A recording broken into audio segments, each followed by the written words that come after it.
This video was compiled using information which was made public via news or government agencies and is intended to honor the lives of those who met an unimaginable fate and also bring awareness to the unjust behaviors in our communities. On September 3rd, 2018, 26-year-old Makayla Hill called Bridgeton police to the Lodge Hotel on Pennridge Drive, where she was residing at the time. When officers arrived, they found the woman with a toddler and an unconscious infant. Efforts were made to revive the baby, who was then rushed to DePaul Hospital. However, these efforts proved unsuccessful, and the 2-month-old was pronounced dead 1 hour later. On Monday, September 8th, Hill was charged with starving her 2-month-old son to death. She faced a felony charge of child abuse or neglect resulting in death. Hill's bond was set as $150,000, cash only. If convicted, Makayla faced a sentence ranging from 10 to 30 years in prison up to life imprisonment. In conducting their investigation, detectives learned that Hill and the child's father, 25-year-old Samuel Williamson Sr., moved to St. Louis along with their baby daughter Riley last year after previously living in Texas and Tennessee. Riley, who was about 2 months shy of turning 2 at the time of her sibling's death, was put into the care of Children's Division of the Missouri Department of Social Services after her mother's arrest. Detectives also learned that baby Samuel had received treatment at multiple St. Louis area hospitals several times during his short life. When he was 1 month old, he weighed less than 7 pounds and was taken to the hospital at about 6 weeks old because he had stopped breathing and was vomiting blood. The baby was released 2 days later after doctors determined that his health and weight had improved. About a week after the hospital stay, the child's father was accused of assaulting Hill, which prompted a woman's shelter to put the mother and her children up at the Lodge Hotel. It was after about 2 weeks of the family staying there that baby Samuel, who weighed about 6 pounds at the time, was found unresponsive. Police reports showed that the boy's mother eventually called 911, but did not do so immediately after she discovered that he had lost consciousness. Williamson, who was in jail at the time of the baby's death, had been charged with the felony domestic abuse for allegedly beating Hill and leaving her face swollen on August 17th.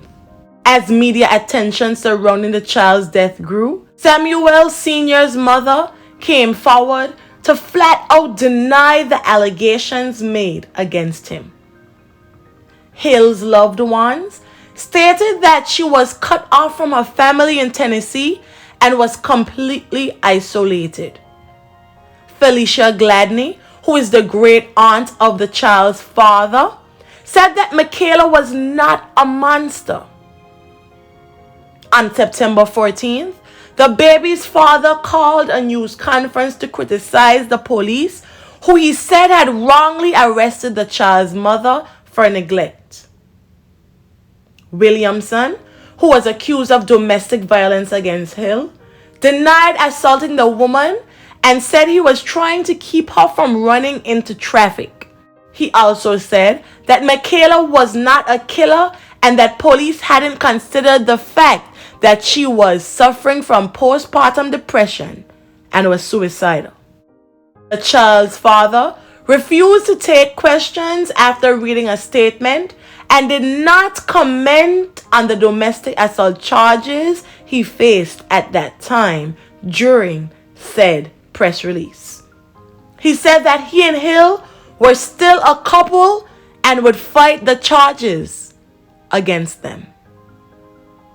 According to an autopsy, The child was severely malnourished, and Hill failed to feed him for approximately 12 hours before she found him unresponsive.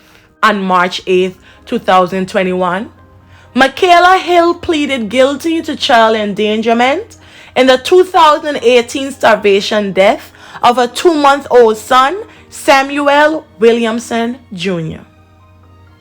Court records showed that Hill had a psychological exam in 2019 to evaluate her mental fitness in order to proceed to trial.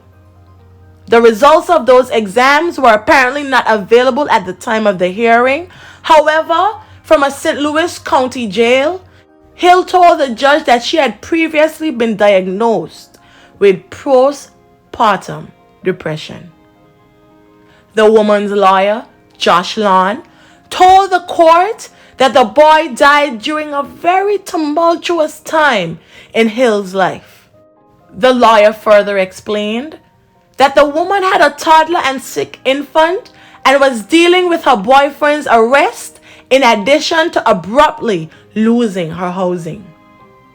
Lawn said an expert witness would have testified to baby Samuel having a rare congenital disorder that could have caused him to reject nourishment and not cry when hungry or thirsty. As a result of the plea deal, prosecutors reduced a charge of child abuse resulting in death and dropped 1 count of second-degree murder against Hill. Via video conference, Circuit Judge Joseph Duker accepted terms of Hill's plea agreement and sentenced the mother to 5 years in prison with credit for more than 2 years of jail time she had already served. This meant she would be freed in 2024. May the family and friends of Samuel Williamson Jr. find solace in the happy memories, and may his soul rest in perpetual peace. Thank you.